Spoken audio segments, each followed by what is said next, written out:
Good morning সবাইকে। আমি এখন আছি ব্যাডেকে। আমাদের ক্যাবেট্রেলের যে ট্রিপটা, তো আমরা এটা ব্যাডেক থেকে শুরু করেছি। এখন যাচ্ছি হলো ইঙ্গুনিশ বিচে। এখান থেকে ইঙ্গুনিশ বিচ 1 ঘন্টা 19 মিনিট। এর মাঝখানে যা যা স্পট পাই, লুকআউট পয়েন্ট পাই, ওই জায়গাগুলোতে থাকবো। এবং এই রাস্তাটা কিন্তু পৃথিবীর সবচেয়ে সুন্দর যে রাস্তা যেগুলো, তার মধ্যে এটা একটা। আমি আপনারা ভিডিওতে দেখেছেন, আমি এটার ভিডিওটা নিয়েছি যে এটা দ্য ওয়ার্ল্ড মোস্ট সিনিক রোডগুলোর মধ্যে একটা।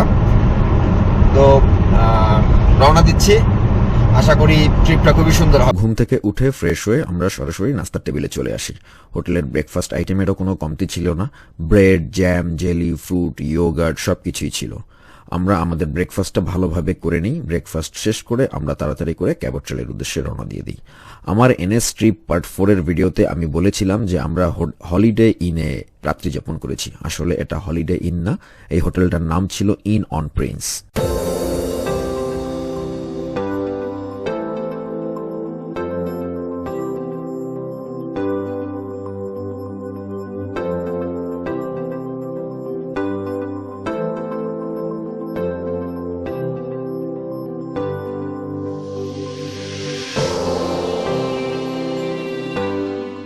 ব্যাডেক থেকে আমরা আমাদের লুপটা স্টার্ট করব। প্রথমে আমরা আলেকজান্ডার হিস্টোরিক সাইটে যাব।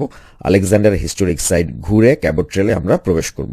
আপনারা চাইলে ব্যাডেক থেকেও শুরু করতে পারেন বা শেটি ক্যাম্প থেকেও শুরু করতে পারেন। এই গ্যাস স্টেশন থেকে আমি আমার গাড়ির ট্যাঙ্ক ফুল করে নিচ্ছি। যেহেতু এটা একটা পাহাড়ি রাস্তা, তাই তেল একটু বেশি খরচ হবে, এই বিষয়টা অবশ্যই মাথায় রাখবেন। গ্যাস ফুল করে আবার যখন ড্রাইভিং শুরু করলাম, এর কিছুক্ষণের মধ্যেই শুরু হলো ঝুম বৃষ্টি। বৃষ্টি দেখতে এবং ড্রাইভ করতে এতটাই ভালো লাগছিল যা আসলে ভাষায় প্রকাশ করার মতো না। এই বর্ষণ মুখর মুহূর্তকে আরও স্পেশাল করে তুলল শান্ত মেজাজের মিষ্টি সুরের বৃষ্টি ভেজা গানগুলো। গান শুনতে শুনতে আর ছোট ছোট টাউনশিপ পার হয়ে কখন যে আলেকজান্ডার হিস্টোরিক সাইটে পৌঁছে গেলাম টেরই পাইনি। আমরা এখন আছি আলেকজান্ডার গ্রাহাম বেল হিস্টোরিক সাইটে। আমরা ঢুকবো, ঢোকার পরে তারপরে আমরা ক্যাবোট্রেলে চলে যাব। 300 কিলো রাস্তা ক্যাবোট্রেলের, ইনশাল্লাহ এক্সপ্লোর করব। আজকেও আমরা হোটেল বুক করিনি, দেখা যাক কোথায় কি পাই। যদি সুযোগ হয় আজকে আমরা প্রিন্স এডওয়ার্ডে চলে যাব, আমাদের নেক্সট প্রোগ্রাম। আদারওয়াইজ আমরা ক্যাবোট্রেলেই থাকবো। তারপরে আগামীকালকে আমরা প্রিন্স এডওয়ার্ডের দিকে মুভ করবো। Let's go. And also visit the museum. And around 8.5. About the children I think free. Let's go. Oh, free.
অনেকক্ষণ ড্রাইভ করার পর আমরা একটি লুকআউট পয়েন্টে পৌঁছাই। সারা রাস্তা জুড়ে এরকমের অনেক লুকআউট পয়েন্ট আছে। আমরা এখানে একটু যাত্রা বিরতি নেই এবং ছবি তুলে আবার আমরা রওনা দিই।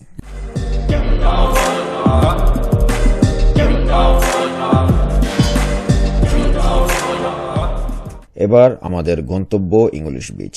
ইংলিশ বিচে আমরা পার্কিং করে আমাদের দুপুরের লাঞ্চটা শেষ করে নিই। বিচে কিছুক্ষণ ঘোরাঘুরি ও ছবি তুলে আমরা পুনরায় যাত্রা শুরু করি।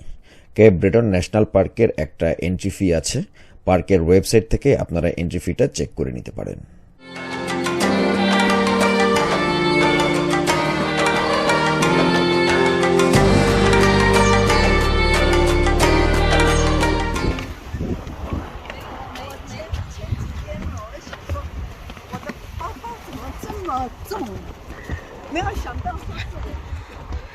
আমরা একটা লুকআউট পয়েন্টে এসেছি ক্যাবট ট্রেলে। এটা হচ্ছে Lakies Head lookout point. That a buoy? That's my turtle. এখান থেকে ওয়েলের জন্য লুকআউট করা যায় এই পয়েন্টটা থেকে। এই জায়গায় বসে দূরে তাকিয়ে হোয়েলের জন্য অপেক্ষা করা যাবে কখন হোয়েল আসবে। And the view is definitely amazing.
আমরা এখন প্লেজেন্ট বেতে থেমেছি। এখান থেকেও হোয়েল ওয়াচ করা যায়। এখান থেকেও হলো গিয়ে বোট ছাড়ে, যেটি আছে বিভিন্ন হোয়েল ক্রুজ আছে, জোডিয়াক হোয়েল ক্রুজ এখান থেকে ছাড়ে। আমরা প্লেজেন্ট বের আটলান্টিক ওশানের এখানে।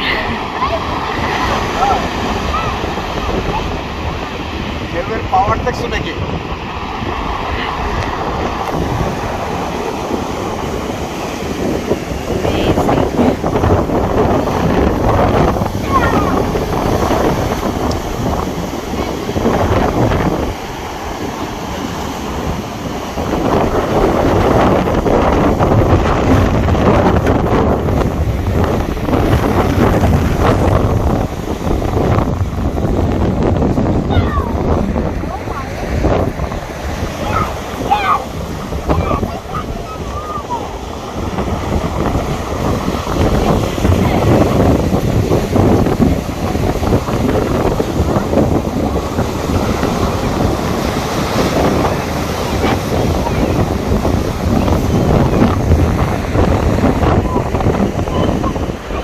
প্লেজেন্ট বে থেকে আমরা সরাসরি রওনা দিয়ে দিলাম স্কাইলাইন ট্রেলের দিকে। প্লেজেন্ট বে থেকে স্কাইলাইনের দূরত্ব 21 কিলোমিটার। সময় খুব বেশি লাগে না, অনলি হাফ অ্যান আওয়ারের মতো।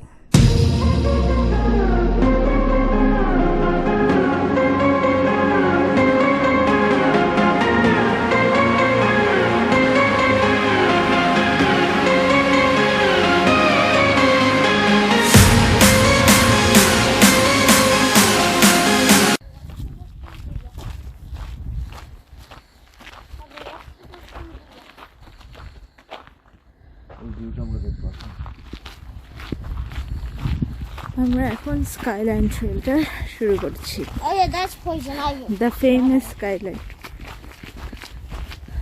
Mama, don't touch it.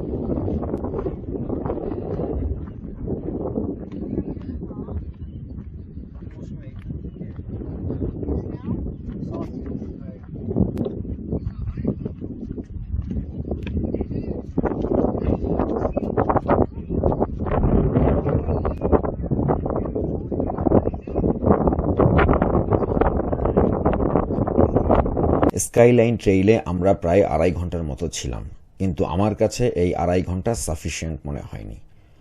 At least 4 hour দরকার ভালোভাবে ঘুরে দেখার জন্য। এখান থেকে সানসেটটা দেখতেও কিন্তু অনেক সুন্দর।